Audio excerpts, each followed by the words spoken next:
I'm Jessica Morgan, 33 years old. I spent 3 months in a coma, and when I finally woke up, the hospital room was empty except for a 2-word message from my billionaire father. We stopped paying.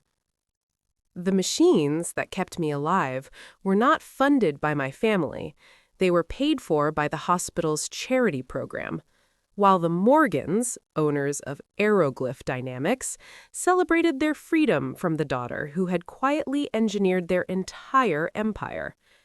My stepmother, Kimberly, had already cleared out my apartment, my half-brother Ryan had already moved into my office, and my father, Michael, had already signed the paperwork to have me declared mentally incompetent. They believed a slick road and a tree had solved their 15-year problem, the inconvenient daughter who knew too much, worked too hard, and reminded them of the brilliant woman they had spent a decade trying to erase. What they did not know was that my mother left me more than memories. She left proof. She left power. And she left the legal weapons needed to dismantle every lie they built their fortune on. The first thing I noticed when I woke up was not pain. It was silence. Hospital rooms are never truly quiet. There is usually the steady rhythm of monitors, the distant murmur of voices, and the soft squeak of nurses' shoes on polished floors. But this silence felt intentional, personal.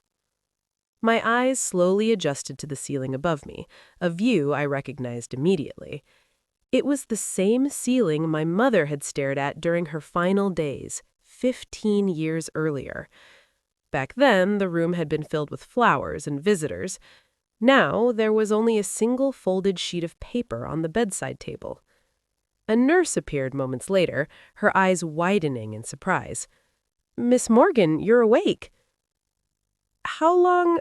My voice came out dry and fragile. 3 months, she said gently. "Is there anyone you would like us to call?" "My father, Michael Morgan." Her expression shifted. "He is the one who left the note." She hesitated before continuing. "He came here 2 weeks ago and informed us that the family would no longer be covering your medical expenses." My hands trembled as I unfolded the paper. My father's handwriting was neat and clinical, the same precision he used in business contracts. "We stopped paying. No signature, no explanation. 3 months in a hospital bed and not one visit." The nurse rested a hand on my shoulder. "There are 2 people here to see you. They've been coming every day." The door opened. David Chin walked in first, my mother's estate lawyer, his composed expression barely hiding his relief. Behind him stood a tall man in an expensive suit. I vaguely recognized. "Christopher Vance, Jessica," David said quietly. "Thank God you are awake." "What are you doing here?" "Protecting your interests," he replied. "Just like I promised your mother." Christopher stepped forward. "The annual tech summit is in 72 hours.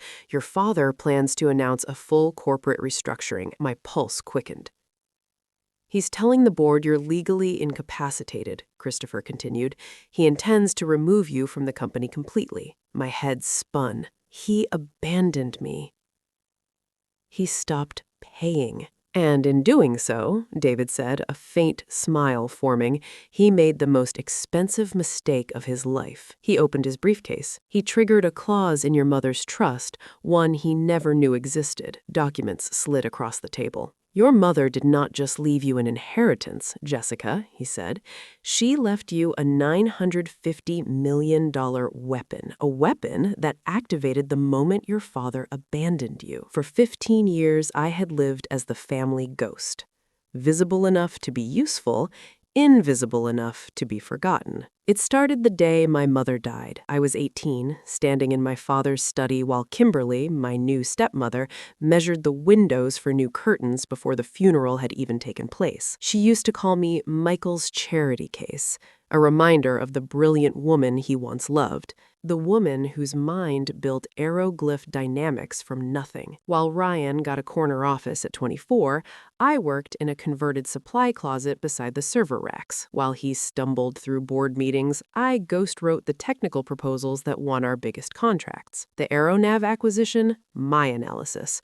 The federal drone contract, my algorithms. I wrote code at 3 in the morning from my apartment, while Ryan took credit at 9 a.m. presentations. You should be grateful, Kimberly reminded me every Thanksgiving.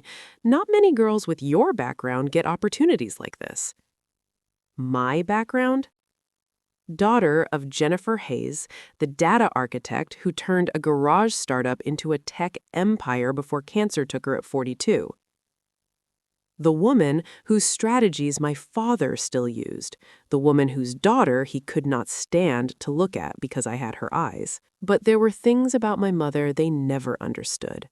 The late-night meetings with David Chin, the encrypted files, the quiet transfers of authority that happened while everyone focused on the visible empire. Your mother was never just a co-founder, David told me years earlier. She just didn't know how. Now, lying in that sterile hospital room, I finally understood. Your mother was never just a co-founder, David said, pulling a document from his briefcase that made my breath catch. It was the original incorporation filing. Jennifer Hayes, 60% owner, Michael Morgan, 40% owner. But all the public records list him as the sole founder. A convenient revision after her death, Christopher Vance said, one that worked because your mother kept her ownership in a private trust. She wanted Michael to be the face of the company, but she never gave up control. David handed me another document. Before she passed, your mother established the Hayes Revocable Trust, $950 million in assets, plus all her controlling shares. But here is the part Michael never knew. She amended the terms. What terms? David's eyes gleamed with a lawyer's righteous fire. The trust becomes irrevocable and transfers all assets and voting rights to you under one specific condition: abandonment during a period of medical incapacitation. The moment Michael signed those papers, he triggered the transfer. As of 2 weeks ago, you do not just have the money, you have her shares, her board votes, and this. He pulled out a small, heavy plastic card, a security badge for Aeroglyph Dynamics, with my photo and an authorization level I had never seen before. Executive Override. Your mother had this made years ago.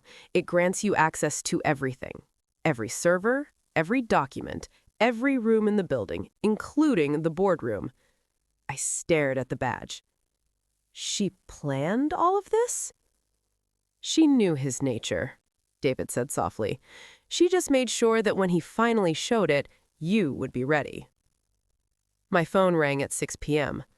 Michael's name on the screen. The first time he called in 3 months. Jessica, his voice was cold, transactional. I heard you're awake. Let's not pretend, shall we?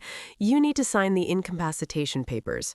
Ryan will be taking over your project portfolio. I've been in a coma for 3 months. And the company moved on. Sign the papers, Jessica. You stopped paying my medical bills. A beat of silence. The company must allocate resources efficiently. The company or you? His tone sharpened. Sign the papers, Jessica. Don't make this difficult. I need time to think. You have until Thursday morning. If those papers are not signed, I'll have to inform the board of your mental instability. Is that what you want? Are you threatening me? I'm offering you a quiet exit. Take it. And if I don't? Then you'll learn what it really means to be alone. No job, no references. I'll make sure every tech firm in the country knows you're unstable, like you told them Mom was. The line went silent, then dangerously quiet. Your mother was sick.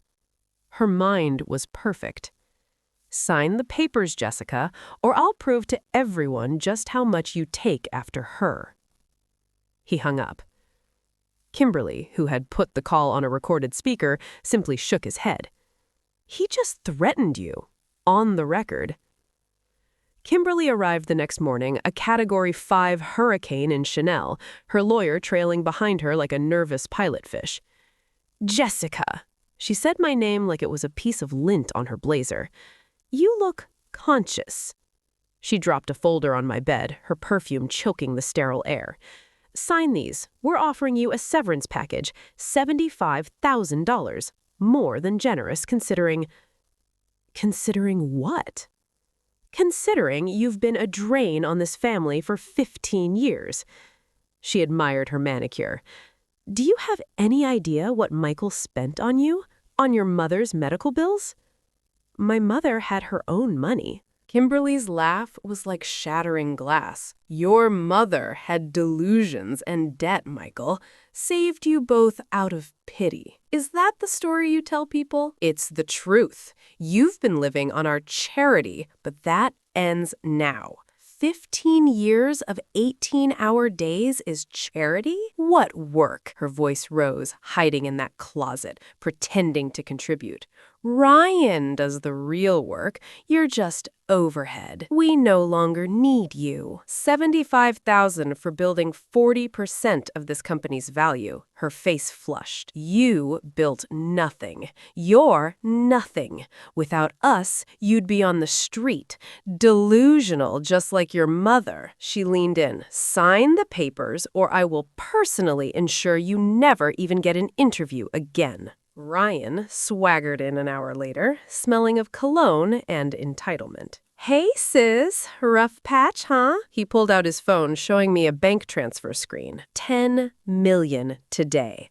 All you have to do is sign everything over and disappear. Go to Europe, start fresh, and you become the face of the company. I already am. This just makes it official. Come on, Jessica. You were never executive material.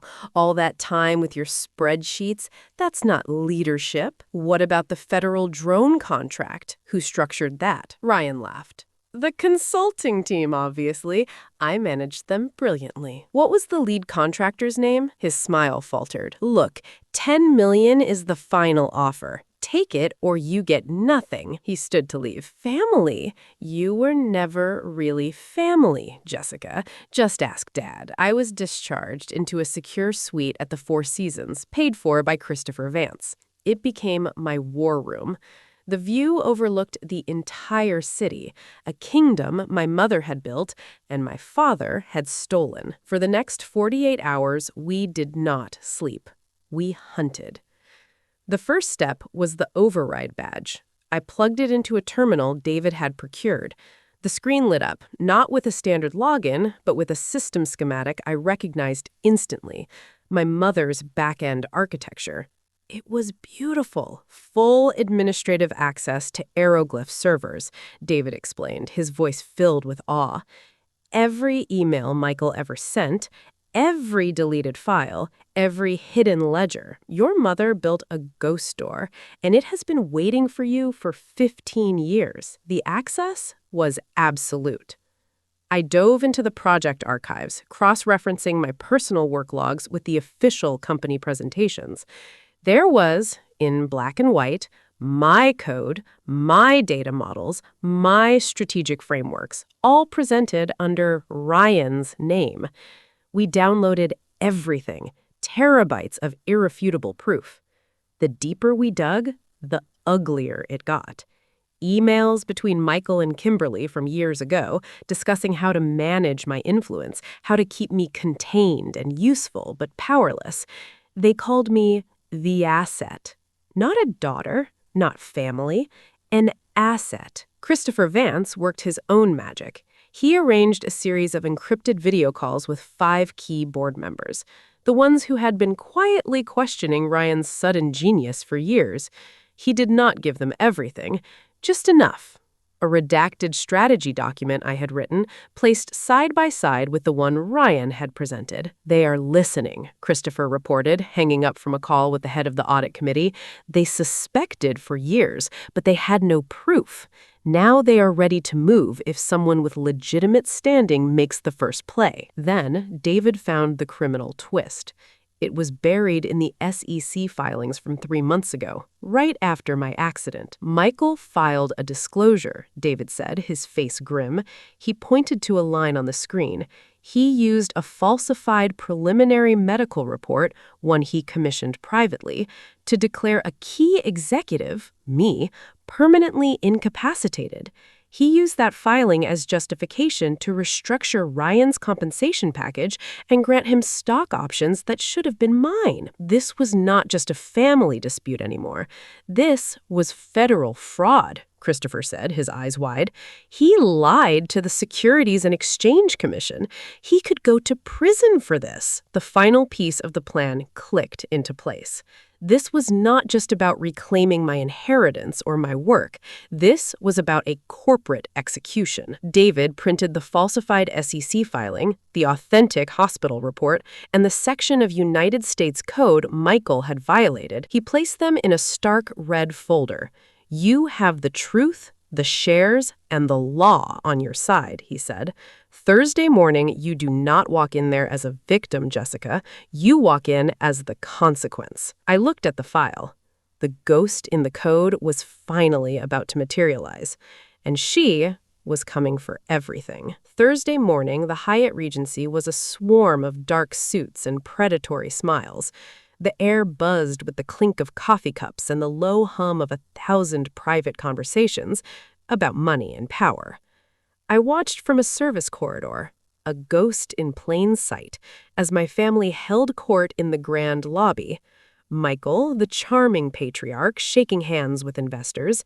Kimberly, the elegant corporate wife, laughing with the wives of board members, and Ryan, surrounded by a crowd of younger executives pontificating on a future he had not built. The plan was to enter at 10:29, 1 minute before Michael took the stage. As I waited, my heart hammering a steady, cold rhythm against my ribs, a man approached me.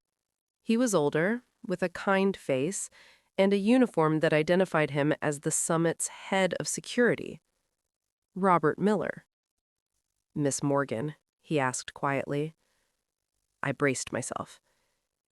My father's orders, I was told, to remove you on sight if you appeared, he confirmed, my stomach tightening. He said you were unwell, a potential disruption. He paused, then looked me directly in the eye. But he forgot something. My wife works in your research and development department. She knows who really wrote the code for the federal drone contract. He reached into his jacket and pulled out a small, worn, black notebook. He opened it. Inside were pages of dates, times, and notes, all in precise handwriting. I work the late shift a lot, he said, his voice dropping lower. For years, I've seen you coming in at 10 p.m. and leaving at 4 a.m. The night before the AeroNav acquisition was announced, you were the only one in the building. The weekend Ryan supposedly finalized the federal contract, he was in Aspen. I saw the pictures on his social media. You were in the server room for 36 straight hours. He flipped through the pages. It was a log, a secret history of my work. My dedication, a ledger kept by a man I'd never even met. I always cross-referenced it, he continued. The nights you worked the hardest were always followed by a big announcement from your brother. I just wanted you to know. Some of us always knew. We saw you. He handed me the notebook, the secret admirer's ledger. This quiet, unexpected validation from a stranger was more powerful than any stock certificate. It was not about the $950 million anymore. It was about the truth. I looked at the monitor. Michael was walking toward the stage, his face beaming with pride. The announcer's voice boomed through the speakers. And now, a man who needs no introduction, our visionary CEO, Michael Morgan. As my father prepared to announce my tragic incapacitation to the world, I clutched the security chief's notebook.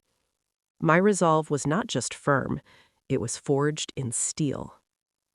I walked onto the stage as Michael was basking in the opening applause. The sound of 2,000 attendees gasping at once is something you feel in your bones. My father's smile froze, then shattered. My stepmother's face went white. My brother looked like he was about to be physically ill. The walk to the podium was the longest 10 seconds of my life. "Jessica," my father hissed into the microphone, his voice cracking. "You should not be here. You are not well." I calmly took the second microphone. "Good morning. I apologize for the interruption." My voice was clear, steady, amplified to every corner of the vast room. "But I believe the shareholders deserve the truth." Security started forward, but I held up my mother's override badge.